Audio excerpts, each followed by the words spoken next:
এলাম বাজার।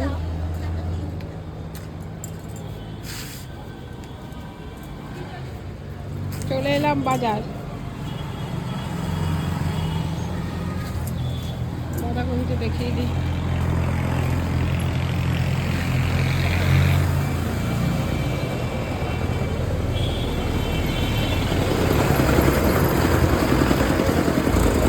পেঁয়াজ, আলু সব কিনতে চলে এলাম। মটরশুঁটি, টমেটো।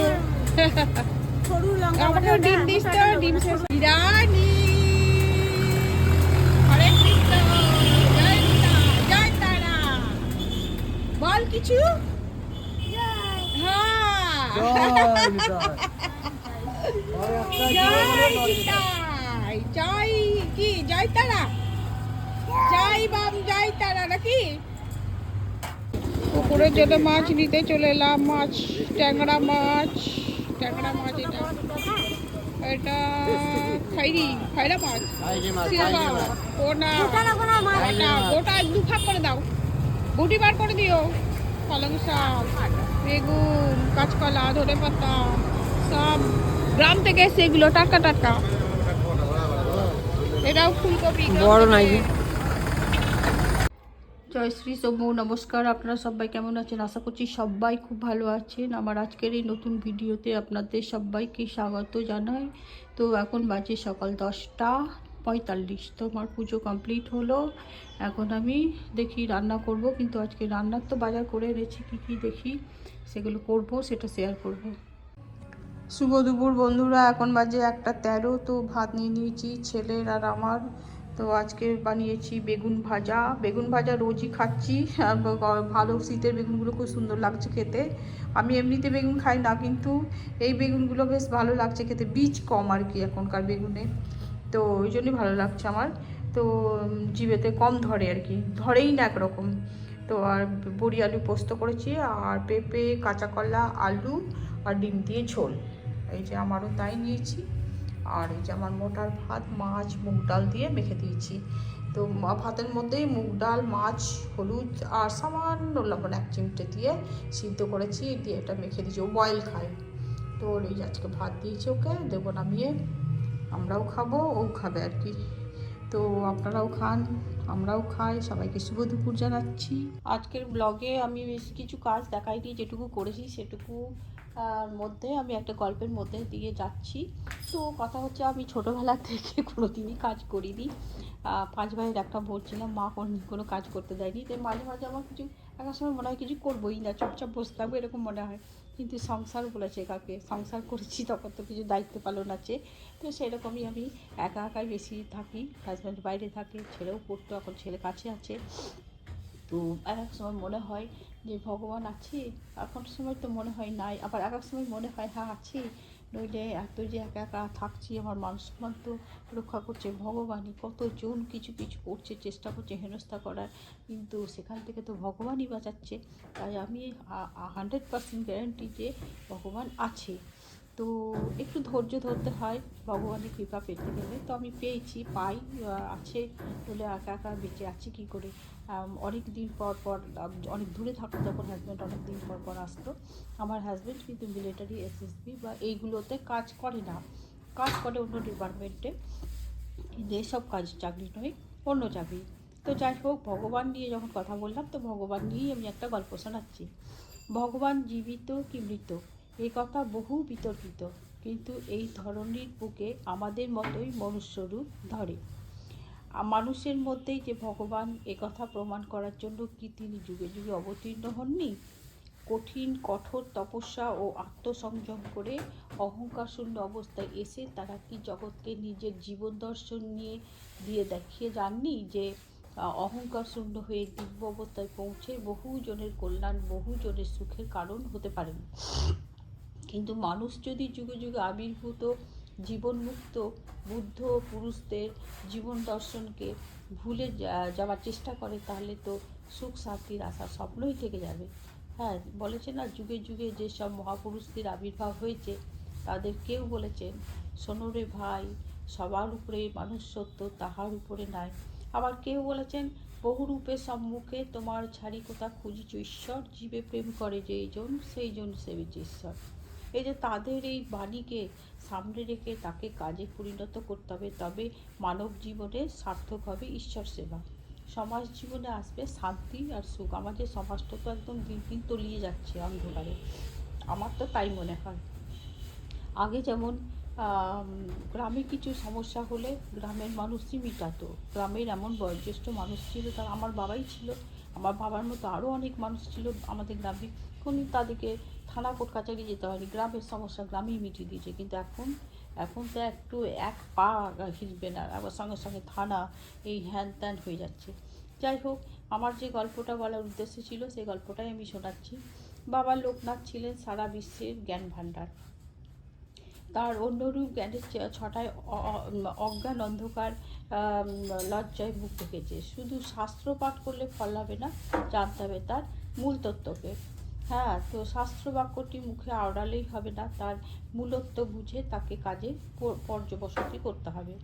একবার স্থানীয় এক বিদ্যালয়ে পণ্ডিত এসেছেন বাবাকে দর্শন করার জন্য। তিনি বাবার কথা অনেক শুনেছেন, তাই এসেছেন তাকে প্রত্যক্ষভাবে দর্শন করতে। সেই সময় বাবা বসেছিলেন বেলতলাতে আপন মনে। তো পণ্ডিত এসে বসলেন বাবার কাছে। তিনি বহু শাস্ত্র অধ্যয়ন করে পাণ্ডিত্য লাভ করেছেন। পণ্ডিত ব্যক্তি হিসাবে স্থানীয় লোক তাকে সমাদর করেন।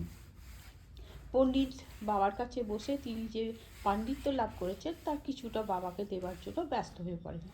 মহাপুরুষদের সান্নিধ্যে এসেও তার উপলব্ধিজাত বিশুদ্ধ জ্ঞান ভাণ্ডার থেকে তিনি যত সামান্য নিতে রাজি নন। তিনি এই পরিবর্তনশীল চেতন মনোজগতে কিছু ধার করা বিদ্যা বাবাকে দিয়ে আত্মতৃপ্তি লাভ করতে চান। পণ্ডিত নানা রকম শাস্ত্রের বাণী আওড়াতে থাকেন। বাবা লোকনাথ কিন্তু অবিচলিত, মানে তিনি একদম মানে মৌন অবস্থায় আছেন। হ্যাঁ, ধৈর্যের প্রতিমূর্তি একদম। তো তিনি শুনিয়েই যাচ্ছেন। তো উনি শুনতে থাকছেন, তার মধ্যে কোনো প্রতিক্রিয়াও দেখা যাচ্ছে না। তো সেই বেল গাছে তখন থাকতো একটা কাক। তো হঠাৎ সেই কাকটা উড়ে এসে কণ্ঠস্বরে ডাকতে শুরু করে দেয়। পণ্ডিতের শাস্ত্র চর্চায় বাধা পড়ছে, ব্যাপারটা অসহ্য হয়ে পড়ছে পণ্ডিতের। তিনি একটা পাথরের টুকরো ছুঁড়ে দেন কাকটিকে লক্ষ্য করে। কাকটি আবার আকাশপথে কিছুক্ষণ উড়ে গিয়ে আবার এসে সেই বেলগাছে বসে এবং কর্কশ্বরে ডাকতে শুরু করে দেয়। ফলে খুব রেগে যান। পণ্ডিত মশাই কাকটিকে তাড়াবার জন্য ইট ও পাথরের টুকরো ছুটতে শুরু করে। বাবা সবই দেখছিলেন এতক্ষণ, কিন্তু কোনো কথাই বলছিলেন না। এবার তিনি মৌনতা ভঙ্গ করেন। কাকের কঠোর স্বর তোমার কাছে অসহ্য হচ্ছে বলে তুমি কাককে তাড়িয়ে দিতে ব্যর্থ হয়েছ, কিন্তু পণ্ডিত তোমার শব্দও তো আমার কাছে বিকৃত কঠোর বোধ হচ্ছে। বাবার শ্রীমুখে এই কথা শুনে পণ্ডিত বিস্ময়ে স্তব্ধ হয়ে যান। একটা সামান্য কাকের সঙ্গে তার তুলনা! এই ঘটনাকেই বাবার সমদৃষ্টি প্রমাণ পাই আমরা। সত্যিই তো, প্রতিটি জীবই যে এই একের প্রকাশ, তাই অতুলনীয়। বাবা সর্বভূতে নিজেকে দর্শন করতেন এবং সব সময় তিনি তাই তিনি কাকে ছোট আর কাকে বড় করে দেখবেন, ছোট বড় সবই যে তিনি। কাকের প্রতি নির্দয় হওয়া পণ্ডিতের মূর্খতার পরিচয়। জগতে এমন কে জ্ঞানহীন আছে যে নিজের প্রতি নিষ্ঠুর হয়? কাক নামে বাহ্য আধারটির মধ্যে শুধুমাত্র তার কালো কদর্য রূপ এবং কর্কশ্বরটি পণ্ডিতের দৃষ্টিগোচর ও শ্রুতিগোচর হয়। কিন্তু বাবা লোকনাথ এই নাম ও রূপের মধ্যেই ওতপ্রোতভাবে জড়িত। সে এককেই দর্শন করে, যাকে তিনি পণ্ডিতের মধ্যে দর্শন করেন। পণ্ডিত ও কাকের মধ্যে তো সেই একই বস্তু বিরাজিত।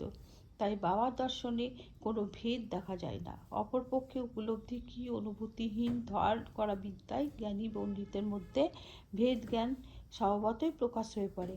বই পড়া শাস্ত্রজ্ঞানে এবং উপলব্ধিজাত সংবেদনের মধ্যে যে কতখানি তফাৎ, এই ঘটনাটি থেকে আমরা তার প্রমাণ পাই। এই যে আমি গল্পগুলো শোনাচ্ছি, কিন্তু এই গল্পগুলো মহাপুরুষরা সত্যিই তো অনেক কিছু বলতে পারতেন, এতটাই মানে তারা ইয়ে করে সিদ্ধিলাভ হয়েছিলেন। আমাদের এখানে যে শঙ্কর বাবাও, তিনি কিন্তু বলতে পারতেন। কেউ যদি নোংরামো কাজ করে এসে তার সামনে দাঁড়াতেন, তাও তিনি বলে দিতেন, একদম দূর দূর দূর করে ওনাকে দাঁড়িয়ে গালাগালি করতো। তো আমি এটা দেখেছি। আমাদের এই দিকেও আছে, হ্যাঁ, বামদেব, শঙ্কর বাবা, সিদ্ধপুরুষ ছিলেন তিনি, তাদের অনেক গল্প আমি শুনেছি। তো একে একে আমি আমার কাজের মাধ্যম দিয়ে আপনাদের প্রত্যেক দিন শোনাতে থাকবো। তো আমার যদি ভিডিওগুলো ভালো লেগে থাকে, প্লিজ আমাকে লাইক, শেয়ার এবং সাবস্ক্রাইব করে এগিয়ে যেতে সাহায্য করবেন।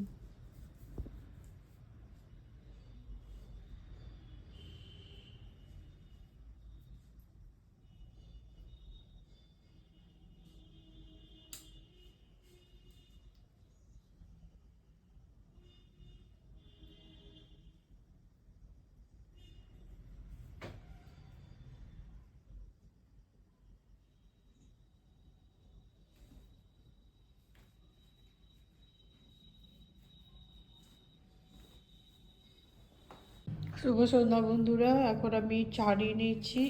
আমি একাই আছি, আমার ছেলে নয়, অন্নপ্রাশন খেতে গেছে। তো চা, বিস্কিট আর এই যে আমার মোটার বিস্কিট। তো আমি এখন চা খাবো।